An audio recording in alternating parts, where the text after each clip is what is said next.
jënd seen pataay yi ñuy jaay bi boobu merci beaucoup alors dañuy wax très rapidement ëllëg ak jàmm le 3 mai mooy journée mondiale de la liberté de la presse suba la ñu koy màggal alors actuellement nag gis ne li nga xamante ne moom moo xew ci réew mi ci wàllub këru média yi mais laata loolu également gis nañ Reporters sans frontières génnee nañ li nga xamante ne moom moo di seen rapport 2025 bi mais rapport boo xamante ni itam daa jël en compte li nga xamante ne moom moo di classement bu Sénégal ci 94e position la nekkoon 2024 alors mu am ay points yu mu daal di gagné waaye nag ku ci nekk yaa ngi jàpp ne yow sa yow la ndax gis nañ ñenn ñi nga xamante ne ñu ngi faree ci gouvernement bi ba ci ministère ba am na ñenn ñoo xamante ne dañoo jàpp ne mbir mi si ñoom la ñoom fii Sénégal amul benn jafe-jafe boo xamante ne nemmeeku nañ ko ci kër taskatu xibaar yi par rapport ak loolu. loolu de ku ko wax da nga xamul ne bakkan bu ñam dund dina ñam dee ba ngay bàyyi xel bàmmeel Pastef moom wax dëgg yàlla li presse bi di dund ci Sénégal musuñu ko dund ci jamonoy Senghor bi nga xam ne y avait pas assez de presse y avait pas assez de liberté de presse fii ci réew mi. musuñu ko dund ci jamonoy Abdou Diouf musuñu ko dund ci jamono Abdoulaye Wade Macky Sall mi nga xam ne tam nañu ko dëmm presse bi li muy dund fu mu toll nii lu muy dund fu mu toll nii dund ko woon ci jamonoy Macky Sall li ñuy wax a leeral xam naa ne am na fenn fi ma gis ne yaa ngi koy junj rapport 2024 donne les résultats de 2023 du woon nawetu Pastef nekkuñu fi woon kon waru ñëw mën a bàkku ci loolu waa léegi la moo tax Pastef moom su baaxee ñu naan ñooma su bonee ñu naan du ñoom régime bu passé la ñoom kan la ñuy yàpp lan moo tax ñoom bu baaxee rek ñu naan ñu na bu bonee ñu naan ñoom Macky Sall la xanaa yow kay booy hérité lu baax li nga mën a hérité lu bon loolu mooy dëgg c'est que le Pastef les gens ne connaissent pas ce régime man je l'ai toujours expliqué et dinaa ko répéter pour le bien des autres Pastef dafa am plan boo xam ne ñu ngi koy dérouler et c'est leur projet du lu ñuy wax lu ñuy jëf la nit ñi di ko dund ñu bëri bàyyi ñu ko xel presse bi ci la bokk. Quand tu vas vers une dictature tu fais comme Mussolini tu fais comme Poutine tu fais comme Hitler tu fais comme les autres li ngay njëkkee def mooy regardez Pastef fu mu jógee am na loo xam ne dund nañ ko ci réew mi te ça n'a pas épargné la presse ça n'épargnera pas la presse parce que aujourd'hui le principal problème c'est la presse comment faire pour museler la presse te dafa bokk ci seeni projet dafa bokk ci loolu nga xam ne mu ngi ci seen fataaya boobu nga xam ne noonu lañ ko tuddee fataaya gumba maanaam kumpa bi mu ngi ci biir alors je m'explique pour ngeen gën a comprendre les pays qui vont vers des dictatures Ousmane Sonko nawleem ci politique d'où les démocrates ce n'est pas Abdoulaye Wade ce n'est pas Nelson Mandela ce n'est pas les autres c'est Poutine c'est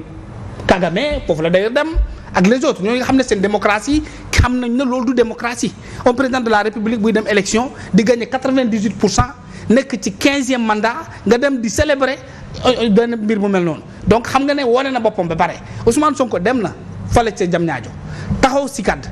ne la démocratie telle qu'elle est pratiquée au Sénégal ñëpp xam nañ ne war nañu ko mën a soppi war nañu ko mën a modifier parce que gis nañ ne tous les pays développés y a un semblant de démocratie moo fa nekk mais y a pas la démocratie kon Ousmane Sonko tey bu dee woon moom du dem safara parce que wax nañu boppam wax nañu def boppam ci pratique wane na boppam ci li mu gëm wane na boppam ci li muy wax d'ailleurs quand tu arrives au pouvoir par la démocratie Hitler est arrivé au pouvoir par une élection libre indépendante d'une manière démocratique Mussolini idem et les autres c'est après qu'il modifie le projet de Pastef n'est pas un projet démocratique et quand tu n'as pas un projet démocratique tu ne peux pas avoir un pays où la presse est libre et épanouie mënul nekk la pensée unique mais la pensée unique c'est ça la vérité regardez ce qui se passe dans ce pays-là on prend des journalistes damay dëgg keroog nga koy ñaxtu lu mel ni fête 1er mai lu mel ni Sen TV mais Sénégal kan mooy génnee Sen TV ci presse au Sénégal lan la Sen TV yëkkuloon Macky Sall entre 2022 ak 2020 keroog maa ngi koy wax président Bougane ma ne ko toi yow yaa créé des gens qui se sont retournés contre toi combien de chroniqueurs ont passé par Sen TV et qui aujourd'hui sont dans le projet et pourtant Macky Sall vous invitez daan ngeen ñëw ci activités yi à la primature dans toutes les activités de l'État Sen TV était invité malgré cette opposition médiatique qui était présente dans cet organe de presse là nous sommes témoins et nous l'avons vécu aujourd'hui Pastef pour mu mën a dérouler son projet qu'est-ce qu'il faut faire c'est de détruire la presse en réalité Pastef ne peut pas avoir une bonne note mënuñu am bonne note concernant la liberté de la presse parce que tout simplement tu ne peux pas arriver dans un État tu violes la constitution ñooñu nga xam ne ñooy noté nañu leen wax ne l'article 11 de la constitution du Sénégal dafa wax ne l'ouverture d'un organe de presse ne requiert aucune autorisation mais yow loo xam ne amoo ci autorisation loo ciy autorisé loo ciy organisé loo ciy formalisé mu tudd loo ciy organisé loo ciy jubalti loo ciy xool lu jub ak lu jubul lu dëng ak lu dëngul loolu mooy dëgg. Pastef n'aura pas une bonne note avec la presse parce que tout simplement on ne peut pas avoir dans un pays où 181 organes de presse sont menacés de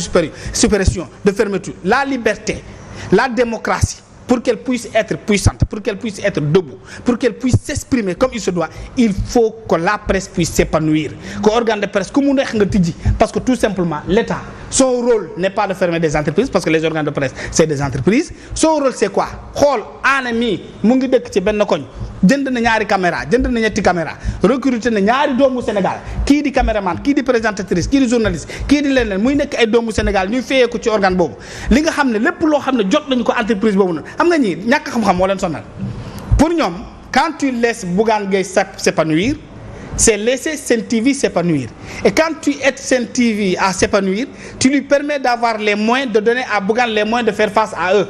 et ils oublient tout le personnel qui se trouve ici parce que man xam nga lan man dama ñëw Sen TV xam ne ndexete Bougane jàmbaar la du premier au cinquième je rencontre plus de 50 personnes balaa maa yegg fi ñuy defee émission et tous ces gens là c'est des Sénégalais lu ñu fiy fayeeku Bassirou Diomaye Faye ci ñàkk xam-xamam Ousmane Sonko ci ñàkk xam xamuñ ne loolu yëpp dafay dellu ci état parce que yow boo fayeekoo sa salaire fu mu jëm da ngay fay sa location boobu nag amul impôt bu muy joxe da ngay dugg ci buntu boutique bi boutique boobu noonu amul taxe patente bu muy fay yaa ngi dégg lépp lu état bu muus fay ndox état bu muus da ngay bàyyi les entreprises ñuy épanouir parce que tout simplement tout ce qu'un travailleur gagne dans un état amul benn 15 buy des ci travailleur dafay très bien c'est important parce que da ngay jël xaalis boobu yëpp delloo ko état dañu ci fay ndox fay transport fay passe fay patente fay impôt ainsi de suite kon nañu bàyyi nit ñu liggéey la réalité sous Pastef c'est que la presse a été bâillonnée et la presse court le risque d'être fermée et d'être détruite et réduite à zéro comme Ousmane Sonko veut effacer tout le monde il faut dans ce passage là en matière de presse maanaam bilan pas reluisant pour le régime en place d'autant plus que il y a énormément de choses yoo xamante ne mën nañ ko cee wax avec les arrestations mais également fisc bi ñu tekk ci ndodd ñi nga xamante ne ñoom ñoo di taskatub xibaar yeeg ñoom seen alors Kader par rapport ak liberté de la presse c'est bi nga xamante ne suba le 3 la ñu koy célébrer alors sur ce gis nañ li nga xamante ne peut-être horizon déggal maanaam horizon sax Reporters sans frontières daal dina koy génne publier ko ci li nga xamante ne ba tey jàpp nañ ne Sénégal mu ngi ci ligne rouge. waaw Sénégal du gaaw a génn ci ligne rouge bi Fatima. am na benn moment amoon nañ ci yaakaar. mais ce qu'on vivait avec Macky Sall bien que c'était difficile on espérait que peut-être ça allait être mieux ak le nouveau régime mais malheureusement depuis l'arrivée du régime Diomaye Sonko ba léegi la presse souffre les journalistes souffrent les chroniqueurs dañu dem ba léegi dañu leen def ay morom y a beaucoup trop d'attaques envers la presse le ministre des télécommunications qui ne cesse de menacer les organes de presse y compris les journalistes des chroniqueurs et autres donc tey liberté d'expression fii au Sénégal dafa dellu ginnaaw et il faut que aussi les ONG les droits de l'homme ak ñëpp les représentants des ambassades ak ñooñu xam ni le Sénégal les Sénégalais les acteurs de la presse souffrent et li ko indi yëpp moom moo di ces nouvelles autorités dañu brader seen ay armes yu ñu am aiguiser ko jëmale ko ci li nga xam ne moo di la presse privée la presse dite contre le pouvoir te loolu amul presse bu contre pouvoir divergence d'opinion mën na am divergence ci ay points de vue mën na am mais ñun ñëpp on est là pour le Sénégal mais pourquoi ñu cataloguer ñenn ñi que ñii kat presse opposant lañ loolu moom moo fi amul place te waru fi mën a nekk parce que Sénégal bi ñun ñoo ko bokk point de vue mën naa bañ a bokk mais kenn ku ci nekk la ngay wax pour luy defar la mais malheureusement depuis quelque temps nous tous nous sommes victimes des attaques matin midi soir des moqueries sur les réseaux sociaux partout ne serait-ce que sax le fait de qualifier benn organe de presse kër dof yi rek ça mérite pour que ñu wane ni liberté d'expression amatul au Sénégal rien que pour loolu rek war na mën a sax ñu ne Sénégal kat la presse souffre. mais nag xam nga aussi on a contribué à créer le monstre et je vais te dire pourquoi Ousmane Sonko n'a jamais respecté la presse au Sénégal. waaw mais xam nga la moo tax Ousmane Sonko bu daan def direct Jotna TV la créé dañ njëkk a créé day toog këram lance direct am reprendre def ko en live di commenter suba guddi bëccëg te mosu leen invité léegi kooku boo ko créé wan na la boppam Ousmane Sonko nangul yow mosoo ko invité pour ngeen def face à face émission du ko nangu. mais xam nga loolu liñ ci mën a wax moom moo di problème de niveau Ousmane depuis très longtemps xam na son niveau fan la yem et que benn moment su fekkoon teeloon na wax avec la presse peut-être il ne serait pas ici aujourd'hui kon doon nañu woon accéder au pouvoir parce que am na ñu détecté son niveau am na ñu détecté son expérience professionnelle am na ñoo xam ne ni depuis très longtemps xam nañ ni fi mu toll nii ñii di yor réew mi mënuñu koo diriger mënuñu koo jëme fenn donc ils ont tout fait pour duper les Sénégalais la presse sénégalaise bi nga xam ne si foogoon nañ ni fi mu toll nii c'est un messie et que aujourd'hui la situation am na ci ñu mu retourner seen kaw mais am na ñu bettul ñun bettuñu parce que même tonation bi ñu amul démb ak barki démb avant qu'il arrive au pouvoir bi ñu egsee au pouvoir ba léegi loolu moom moo fi nekk c'est pour dire aux Sénégalais lii moom moo di la réalité et que aujourd'hui tey ji Sénégalais yi xam nañ dëggantaan li ñu doon xeex démb ak barki démb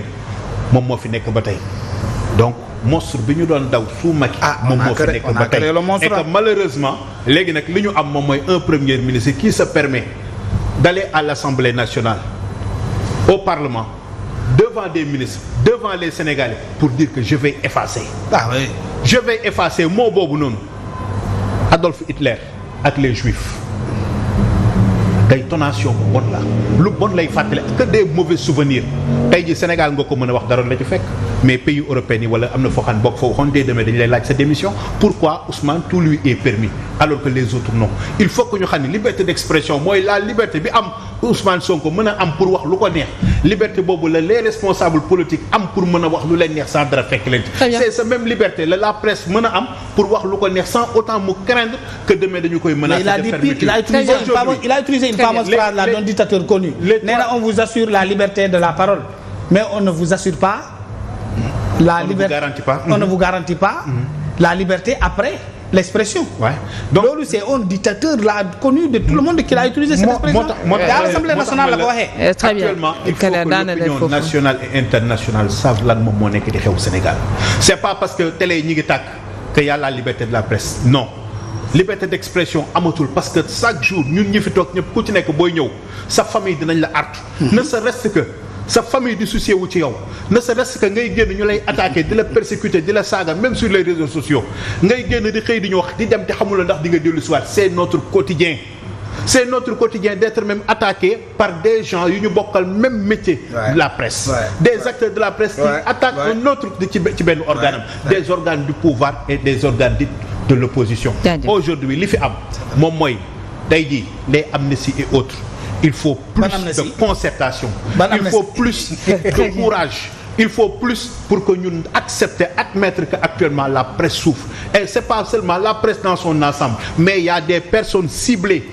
et que ces personnes ciblées ñi ngi dund lu kenn dul daj et que ñu wax ko loolu moo am ñu bañ ko loolu moom moo am parce que fi ñu toll nii ku xëy jàmbaar ga jaajëf dinañ ñëwaat Kader ci yow dinañ ñëwaat ci yow alors très rapidement également parce que 2024 bi également la situation du pays était